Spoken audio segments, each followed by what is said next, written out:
নমস্কার। কাশিদাসী মহাভারত গদা পর্ব নমুচি তীর্থের কথা। জিজ্ঞাসেন জন্মের জয় শুনত প্রধান, নমুচি তীর্থের যত কহ বিবরণ।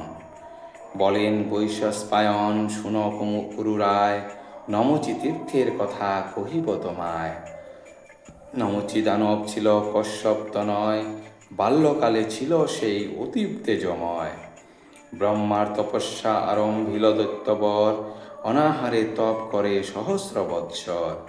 তুষ্ট হয়ে প্রজাপতি দিতে আসে বর, কহিলেন মাগ বর দানব ঈশ্বর। নমুচি বলিল শুন দেব পিতামহ, বর দিয়া মোরে তুমি অমর করহ। ব্রহ্মা বলিলেন বৎস মাগ অন্য বর, অমর নাহিক কেহ ভুবন ভিতর। সৃষ্টির কারণ আমি সর্বসৃষ্টি মোর, আমার আয়ুর দেখো আছে অন্তর। অষ্টাদশ নিমেষেতে এক কাষ্ঠা হয়, ত্রিশত কাষ্ঠেতে কলা জানহ নিশ্চয়। ত্রিশত কলায় হয় জানো একক্ষণ, দ্বাদশ ক্ষণেতে হয় মুহূর্ত গণন। ত্রিশত মুহূর্তে হয় এক অহরাত্র, পঞ্চদশ অহরাত্রে এক পক্ষ মাত্র। শুক্লপক্ষ কৃষ্ণপক্ষ নিরূপণ তার, দুই পক্ষে এক মাস সৃজন ধাতার। 12 মাসে মনুষ্যের একটি বৎসর, মনুষ্যের মাসে পিতৃলোকের বাসর। পিতৃলোক বর্ষে দেবতার একদিন, 30 দিনে এক মাস শুনহ প্রবীণ। হেনবার মাসে দিব্য বর্ষের কল্পনা, দিব্যবার বর্ষে এক যুগের গণনা। সত্য ত্রেতা দাপর কলির যে যুগ চারি, এক মনন্তর হয় যুগ 71। চতুর্দশ মনন্তর মম একদিন, 30 দিনে এক মাস ইথে নহে হীন। দ্বাদশ মাসেতে বর্ষ ইথে নাহিয়ান, 60 সহস্র বর্ষে আয়ু পরিমাণ। তারপর হইবে আমার পতন আছে তুমি কোন জন। শরীর ধরিলে মৃত্যু অবশ্য হইবে, অমর নাহি কেহ বিধিসৃষ্ট ভাবে হবে। অন্নবর মাগ তুমি সম্ভব যে হয়, আপন অভীষ্ট মাগ মনে যে বালয়। নমচি বলিল প্রভু শুনহ বচন, যুদ্ধস্থলে মম যেন না হয় মরণ। যুদ্ধে যেন জিনিতে না পারে মোরে কেহ, মম মনোনীত এই বর প্রভু দেহ। কপট করিয়া যদি কেহ আসি মারে, মম মুণ্ড দুঃখ দিবে প্রচুর তাহারে। মোরে পিতামহ তুমি দেহ এই বর, তথাস্তু বলিয়া ব্রহ্মা গেল নিজ ঘর। নমচি আপন গৃহে দিল দর্শন, সর্বদেবে যিনি সেই হইল রাজন। ইন্দ্র আদি দেবগণ হইয়া বিকল, মনুষ্য আকার হয়ে ভ্রমে মোহিতল। এই রূপে তথা দেখো দীর্ঘকাল যায়, বিচার করিল নিজ মনে দেবরায়। নমুচি থাকিতে মম নাহিক কল্যাণ, ছল করি দুরাত্মার বধিব পরাণ। নমুচি সহিত প্রীতি করে পুরন্দর, বহু প্রীতি দুইজনে এক কলেবর।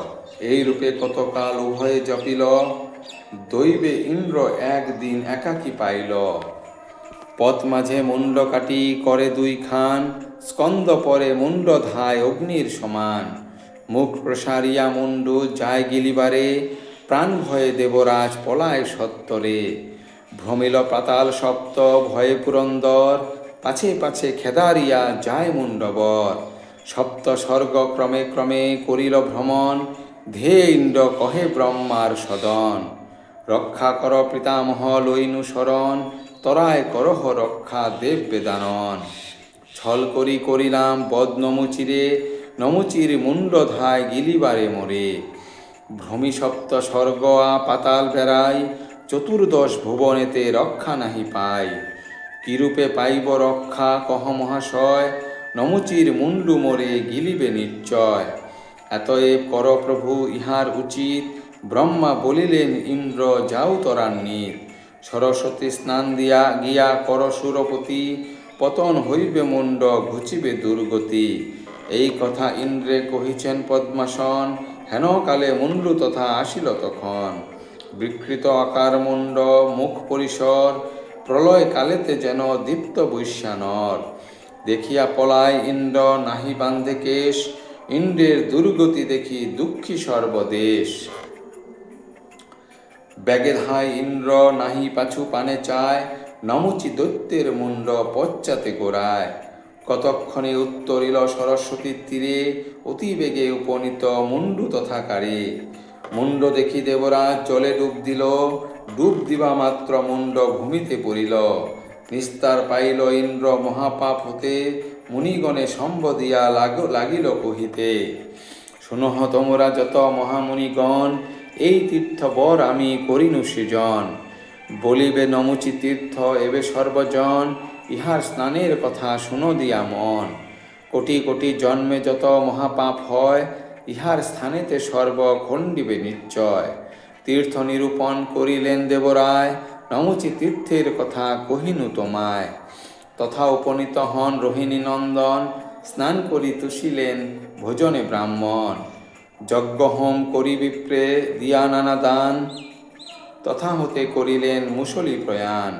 বৃদ্ধ কন্যা আশ্রমেতে হইল উপনীত, জিজ্ঞাসেন জন্মের জয় মুনিরে তরিত। বৃদ্ধ বলি বলিতেছ অথচ সে কন্যে, আচার্য হইল মম এই কথা জনে।